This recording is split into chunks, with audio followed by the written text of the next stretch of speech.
Welcome to Karma's Harvest. Today we explore a story of calculated justice, a tale where a husband's betrayal met a wife's cold, hard reality, proving that the price of infidelity is often far higher than one expects. The morning of Evelyn's 40th birthday didn't start with breakfast in bed or the scent of fresh roses. Instead, it began with the clinical click of a suitcase being zipped shut. Her husband, Mark, didn't even look her in the eye as he adjusted his silk tie in the vanity mirror, the very mirror he had gifted her 5 years ago when he still remembered how to love her. "I'm sorry, Evie," he said, his voice devoid of any real regret. "The merger in Miami won't wait. It's a multi-million-dollar deal. We'll celebrate when I'm back. Maybe next weekend?" Evelyn sat on the edge of the bed, watching the man she had supported for 15 years. She knew there was no merger. She knew the junior associate he was taking with him wasn't there to take notes on a spreadsheet. She had known for months. But she simply nodded, a thin, mysterious smile playing on her lips. "Of course, Mark. Business always comes first. Do what you have to do."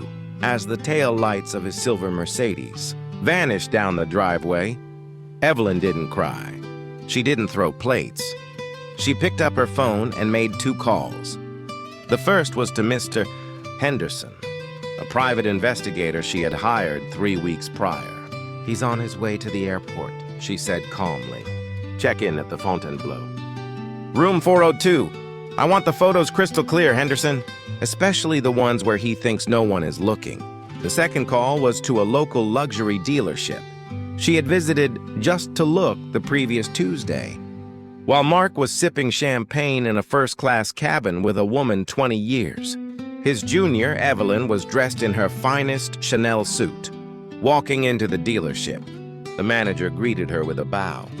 Before her stood a Ferrari F8 Tributo, its Rosso Corsa paint gleaming like a polished ruby under the showroom lights. "It's a beautiful piece of machinery, Mrs. Sterling," the manager remarked. "A bit of a leap from your SUV, isn't it?" "It's my 40th birthday," Evelyn replied, handing over Mark's platinum corporate card, the one linked to the account he used for his business expenses. "And I've decided I no longer want to be in the passenger seat of my own life." The transaction was a staggering $320,000. As the card swiped and the authorization cleared, Evelyn felt a rush of adrenaline more intoxicating than any wine. She signed the papers with a flourish, ensuring the title was in her name alone, as a gift from the corporation for her years of unpaid consulting. Meanwhile, in Miami, Mark was feeling invincible. He checked into the oceanfront suite, ordering the most expensive lobster on the menu. He laughed, toasted to his freedom, and whispered sweet lies to his companion. He had no idea that every kiss, every touch, and every laugh was being captured through a long-range lens from the balcony across the way. By the second day of his trip, Mark tried to pay for a jewelry piece for his mistress. The card was declined. He tried his personal backup. Declined. A cold sweat broke out on his neck. He called his bank, only to be told that the primary account had been liquidated to cover a significant authorized purchases and subsequent transfer to a private trust. Panic set in. He rushed back to the hotel, only to find a man in a gray suit waiting by the elevators. It was Henderson. He handed Mark a thick envelope. "Happy birthday from your wife, Mark," Henderson said with a grim smile. "She thought you might like these for your scrapbooks. Oh, and she mentioned something about the Ferrari being much faster than your getaway." Mark tore open the envelope. There, in high-resolution glory, were the images of his betrayal. On the final page was a photocopy of a sales receipt for a Ferrari, followed by a preliminary divorce filing. When Mark finally scrambled back home 2 days later, having had to borrow money from his mistress just for a coach flight, the house was quiet. The silver Mercedes was gone.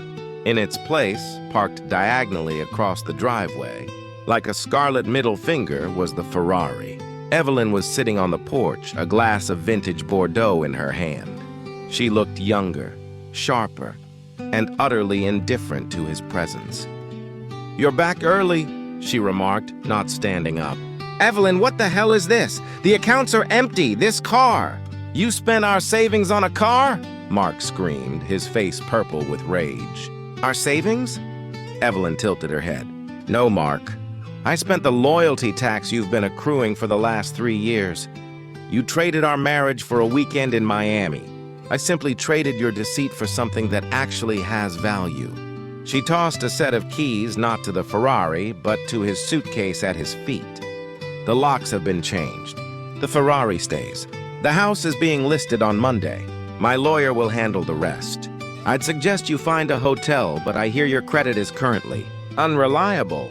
As she started the engine of the Ferrari, the roar of the V8 engine drowned out his protests. Evelyn drove away into her 40s, leaving Mark standing in the dust of his own making. In the garden of life, you only harvest what you plant, and Mark had planted nothing but weeds.